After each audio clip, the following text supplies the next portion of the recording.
یخافون ربهم من فوقهم، وہ ڈرتے ہیں اپنے رب سے جو اوپر ہے، وَيَفْعَلُونَ مَا يُؤْمَرُونَ، کرتے ہیں جیسے ان کو کہا جاتا ہے۔ وقال اللہ، اللہ نے فرمایا، لا تتخذوا الہین، اس نے معبود مت سمجھو دو کو، انما هو الہ واحد، بے شک معبود ایک ہے، فَإِيَّايَ فَارْهَبُونْ، پس مجھ سے ڈرو۔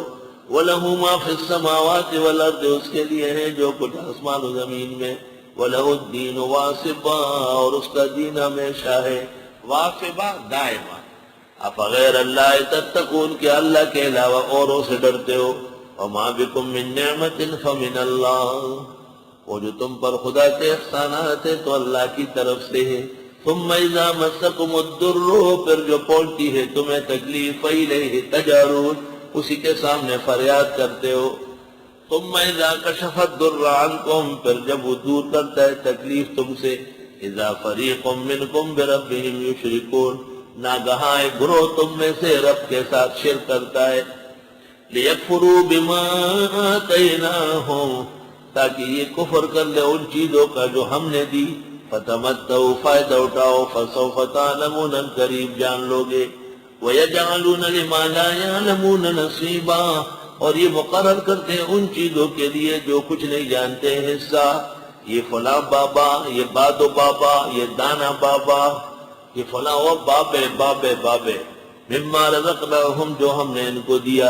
تاللہ، خدا کی قسم، لتسألن عما کنتم تفترون، تم سے سوال ہوگا جو تم جھوٹ گھڑتے ہو۔ یہ شاقیق ہے، یہ سیوڑ ہے، یہ بری مام ہے، سارے کے سارے ان کے مختلف مرادوں کے ذمہ دار ہیں۔ وَيَجْعَلُونَ لِلَّهِ الْبَنَاتِ، یہ مقرر کرتے اللہ کے لیے پتریاں، کہ خدا کی بیٹیاں ہیں، معاذ اللہ، سبحانہ، اللہ کی ذات پاک ہے۔ وَلَهُمْ مَا يَشْتَهُونَ، اور ان کے لیے وہ جو چاہے۔ خود بیٹی کو پسند نہیں کرتے، ایک آدھ بیٹی اس کے بعد بس کون شادی کرے گا، کون اس کے مصیبتیں اٹھائے گا۔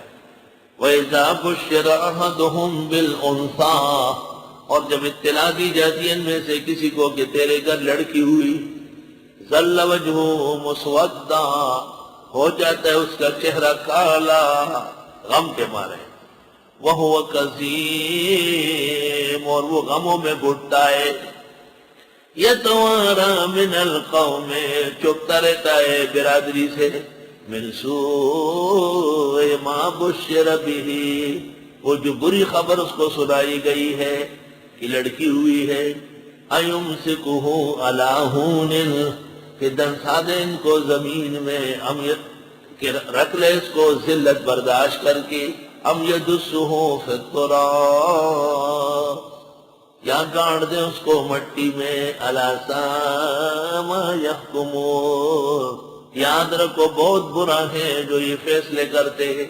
خدا کے لیے تو بیٹیاں، معاذ اللہ، مریم خدا کی صاحبہ ہے، فرشتے خدا کی بیٹیاں ہیں۔ اپنا حال بیٹیوں کے بارے میں یہ ہے کہ اگر بیٹی کی اطلاع مل جائے تو زیادہ خوش نہیں ہوتے۔ زمانے جاہلیت میں بیٹی کو بہت عار سمجھا جاتا تھا، اور بعض خاندان ایسے تھے کہ وہ پھر زندہ گاڑ دیتے تھے کہ کہیں ایسا نہ ہو کہ کل یہ بڑی ہو کر کے اس کی شادی کرنی پڑے اور ہمارا کوئی داماد یا بہنوئی بنے، یہ برداشت نہیں۔ لیکن یہ سب نہیں تھے، جو قبائل ایسے تھے، اور جریر جو فرزدق پر فخر کرتا ہے تو کہتے ہیں وَمِنَّا مَنْ أَحْيَا الْوَائِدَاتِ، وَمِنَّا مَنْ أَحْيَا الْوَائِدَاتِ، ہمارے بڑوں نے یہ لڑکیاں خریدی ہے۔ جو شخص لڑکی جس کے گھر ہو جاتی تو فرزدق کا دادا پہنچ جاتا، فرزدق کا دادا، اور اس کو کہتا تھا کہ بیچنا ہے، کہا وہ لے لو، کتنا کا، ایک اونٹ کا لے لو، اونٹ دے دیا اور بچی کو لے آئے۔ اور جب رسول اللہ صلی اللہ علیہ وسلم مبعوث ہوئے تو ان کے گھر میں 150 لڑکیاں پل رہی، 150 لڑکیاں۔ حضرت صلی اللہ علیہ وسلم نے جو فرمایا حبب الی النساء، مجھے عورتیں پسند کی گئی، اس کا یہ مطلب نہیں کہ میں عورت سے بہت پیار کرتا ہوں، ماشاءاللہ بڑی پیاری ہے، یہ تو سب کرتے ہیں۔ مرغہ مرغی سے پیار کرتا ہے، بکرا بکری سے کرتا ہے، اس میں نبوت کا علم کدھر ہے؟ حدیث پڑھاتے ہیں، حدیث جانتے نہیں۔ مطلب یہ کہ عورت ذلیل تھی، بے قیمت تھی، آر تھی، ننگ سمجھی جاتی تھی۔ میرے آنے کے بعد اب کوئی عورت کو کم قیمت کا ہے؟ ایمان سلب ہو جائے گا اس کا۔ آپ نے فرمایا ہے اگر زندگی میں جائیداد دینے کا نوبت آئی تو لڑکا اور لڑکی برابر ہے، فرق نہیں کر سکتے آپ۔ یہ مطلب ہے حب الیہ النساء، یہ مطلب نہیں ہے کہ مجھے عورت بہت پسند ہے، بڑی پیاری ہوتی ہے، نہیں، عورت کے حقوق میں نے زندگی ہے۔ عورت کی نسوانیت کو جو عیب سمجھا جاتا تھا اس کو معراج عزت تک پہنچایا صلی اللہ علیہ وسلم۔ اس قسم کی کتابیں ابن الجوزی نے ایک کتاب لکھی ہے، اس کا نام ہے کشف المشکل، بہترین کتاب ہے لیکن بہت ہی اہم مہم ہے، تو 200 ریال کی ملتی ہے، حالانکہ 100 ریال کی علی متقی کی کنز العمال 16 جلدیں مل گئی، اور یہ 4 جلدیں ہیں کشف المشکل، اور یہ حقیقت میں سراقہ ہے امام ابو جعفر طحاوی کی کتاب کشف المشکل، مشکل الاثار سے۔ جیسے حدیث آتی ہے نحن بالشک من ابراہیم، یا نحن احق بالشک من ابراہیم، تو ترجمہ کرتے ہیں ہمیں بھی شک کرنے کا حق ہے۔ ابراہیم علیہ انا للہ، یہ کہاں تھا ترجمہ غلط، ابراہیم علیہ السلام شک کیا نہیں ہے، قال ولم تؤمن قال بلا ولکن لیطمئن قلبی، شک ہی نہیں ہے۔ مطلب یہ ہے کہ یہ سوال جو حضرت ابراہیم نے کیا رب ارنی کیف تحیی الموتى، یہ شک کے لیے نہیں تھا۔ ہم نے بھی اگر ایسا کوئی سوال کیا ہمیں بھی حق ہے، وہ شک نہیں ہوگا، مزید ہی اطمینان ہوگا۔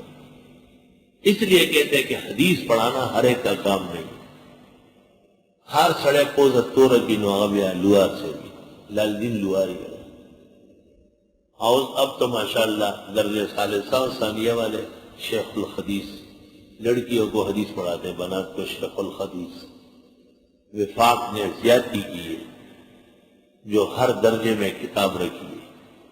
لازمی بات ہے کہ بنون و بنات کا نصاب ایک ہوگا، اور اب جا کے صدر الوفاق فخر المحدثین مفخر هذا العصر مولانا سلیم اللہ صاحب حفظہم اللہ، انہوں نے بھی بار بار وفاق کے اجلاس میں کہا کہ نصاب ایک کر لو، ایک کر لو، لیکن مولویوں کی عادت خراب ہوئی، 4 سالہ میں حاجی ہوئے۔ 4 سالے سے یہ گن پیدا ہوا نا کہ ان لوگوں کو حدیث کی کتاب پکڑوائی ہے جو نورلیدہ پڑھانے کا حقدار نہیں۔ جب ان میں سے کسی کو لڑکی کی بتایا جاتا ہے تو یہ عیب محسوس کرتا ہے، چہرہ اس کا سیاہ ہو جاتا ہے غم کے مارے، اور اندر سے گھٹتا ہے، چھپتا ہے برادری سے، بری بات کے سننے سے۔ اَيُمْسِكُهُ عَلَىٰ هُونٍ، کہ گاڑ دے اس کو، کہ پال لے اس کو شرم برداشت کر کے، ام يَدُسُّهُ فِي التُّرَابِ، یا گاڑ دے اس کو مٹی میں۔ اس میں صحابہ کے واقعات ہیں۔ ابو سفیان ایک واقعہ سنا چکا ہے سنن دارمی وغیرہ میں کہ زمانہ جاہلیت میں جب یہ طے ہوا کہ لڑکیاں نہیں چھوڑیں گے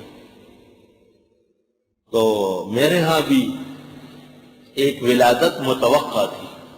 میں سفر پر تھا، جب واپس آیا بیوی نے کہا نہیں بس وہ بچی ہو گئی، مر گئی، ختم ہو گئی۔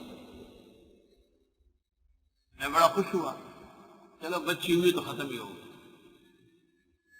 تو وہ چلتے چلتے ایک دن میں اچانک گھر آیا تو ایک خوبصورت بچی 6-7 سال کی میری بیوی کے ساتھ بیٹھی تھی۔ جیسے ہی میرے آہٹ محسوس کی تو کونے میں جا کے چھپ گئی۔ ماں نے اس کو سمجھایا تھا کہ باپ سے چھپنا، کہا کہ میں نے آ کر کے اپنی گھر والی کو بہت منت سماجت کر کے راضی کیا۔ اس نے کہا یہ وہی بچی ہے، میں نے اس کو پالا ہے اور اب یہ انشاءاللہ جوان ہونے والی ہے۔ تو میں نے کافی دیر تک سوچا، لیکن پھر قومی حمیت سے مجبور ہوا اور میں نے بیلچی کو دال و گینتری لے لی اور گھر والی کو راضی کر لیا. اس نے آنسو کی بارش میں بچی میرے حوالے کی. میں نے ان کو اچھے کپڑے پہنائے، ماں نے آنکھوں میں سرما ڈالا، خوب نہلایا دھلایا. اور جب قبرستان لے جا کر کے وہاں میں قبر اس کے لیے کھود رہا تھا، کھڈا، تو وہ بھی اپنے ہاتھوں سے میرے ساتھ قبر کھڈا کھود رہی تھی، چھوٹی چھوٹی انگلیوں سے. اور جب کھڈا تیار ہو گیا اور میں نے اس کو پکڑ کے اس میں کھڑا کیا اور پھر اس پر مٹی ڈالنے لگا، تو وہ کہنے لگی اے بابا یا ابتی، مٹی میرے آنکھوں میں جا رہی ہے، میرے سر بھاری ہو گیا، پھر دم گھٹ رہی ہے. ایک کہتے کہتے میں نے آنکھیں بند کر کے ساری مٹی اور پتھر اس کے اوپر ڈالے اور اس کو دفنا کے واپس آیا. اے پیغمبر، اس کی پیاری پیاری آواز ہے، یا ابتی یا ابتی، ابا جان اے ابا جان، اب تک میرے کانوں میں گونجتی ہے. فبکا رسول اللہ صلی اللہ علیہ وسلم وبکا من حولہ، حضرت بھی زار و قطار روئے اور جتنے حاضرین مجلس تھے سب رونے لگے. پیغمبر کی آمد تو رحمت ہے، پیغمبر کی آمد سے پہلے لوگ اس طرح بھیڑیے تھے. للذین، واسطے ان لوگوں کے لا یؤمنون بالآخرۃ، جو ایمان نہیں رکھتے آخرت پر، مثل السوء، ان کے برے حالات ہیں، وللہ المثل الاعلیٰ، اور اللہ کی شان بلند و برتر ہے.